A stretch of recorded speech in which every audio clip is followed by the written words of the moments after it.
What's going on, everyone? Welcome back to the channel. The Cabbage Man 19 here, coming at you with another Outer Worlds video.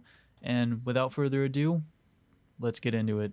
So in today's video, we set off for the Botanical Lab in order to speak with the deserters about their power regulator. Along the way in our travels, we encounter a marauder camp where we headshot him with a plasma rifle. Then we encounter some primals in which I check their health at 989, so I decide to not attack them and try to skirt around them, which then precedes me into falling off a cliff to my death, which results in me being fucking angry as shit and start attacking some primals, then proceeding to get bouldered right to the face and dying again.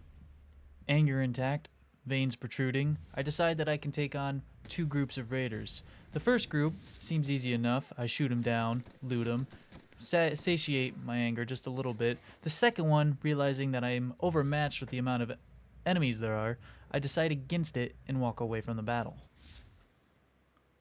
Carrying on like my name was Frodo Baggins from Lord of the Rings, I meet a character by the name of Grace Romero who turns me away. I don't take no for an answer and decide to help her out with a Zoe problem and then ask where Adelaide is. Walking into the Botanical Lab happens to be one of my favorite moments thus far in the Outer Worlds. Even though it's such a small area, I find such gracefulness and color. I meet Adelaide and she gives off this very homely grandma vibe at first, offering to feed, shelter, no questions asked. However, as I begin conversation with her, things start to take a turn.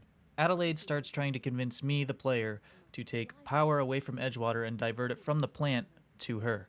During this, she calls it a hero's action, proceeding to call Edgewater a lifeless and hollow town under the oppressive Spacer's Choice, even going as far as to bring Parvati's death of her father into the fold out of nowhere, while saying that she has succumbed to Spacer's Choice as well. After all this, Adelaide says if she wasn't getting so old, she would have seen me for who I really am. After finishing up to me what seems to be a terrible first impression by Adelaide herself, I decide I want to snoop around the place a bit, checking out Zoe's quarters, finding a few notes about where she could be.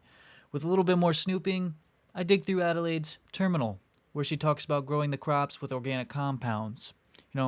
As I'm exiting that terminal, I see some gold teeth on the counter, which I go to pick up. I confront Adelaide about this, and she ends up admitting to me about how she was using dead bodies as fertilizer. And with all that said, I'd like to wrap up the scripted portion of the video. I hope that was better than the first video, and that I didn't sound so scripted. It took a lot of editing and a lot more time to do so, but overall, I think I'm generally a bit more happy with the outcome that was. So with this outro, I'd like to talk about, that was a bit more of a serious, shorter, like, what I'm doing, how I get there type video. And I really want to practice that because I do want to play other games and make playthroughs of them and kind of like challenge videos that you see on YouTube. So, but yeah, I want to wrap this video by talking about why I'm doing this. I'm just really practicing some video making. I got a little bit better with my editing skills.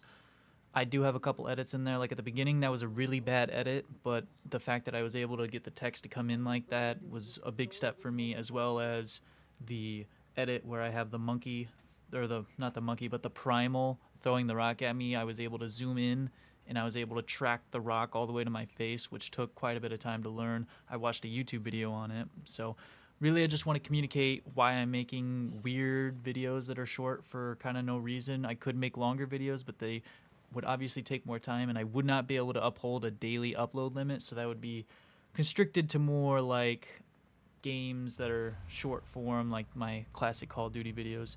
And yeah, I want to talk about why the Outer Worlds So basically, the Outer Worlds, why I'm not siding with Adelaide was that she was a deceptive prick, and she immediately started trying to convince me, she's basically fucking Darth Vader in my eyes. So I don't trust her with anything, and I'm not going to side with her based on what I've seen from her. I don't really care about the bodies thing like most of the deserters cared about the bodies being used, but to me, I really don't care. I mean, that makes sense. She's just a really deceptive prick who doesn't like Edgewater and all its people and wants to basically fucking ruin them, even though they're already a declining town. Nothing stopping her from trying to just make her... She could just move somewhere else, I guess. I don't fucking know. I just don't trust her. I don't trust the Spacer's Choice, but I don't really care. Spacer's Choice can get me further in the game, I think, thus far. So yeah, that's really all I have to say. Thank you so much for watching, anybody who is. I will see you guys in the next one. Peace out.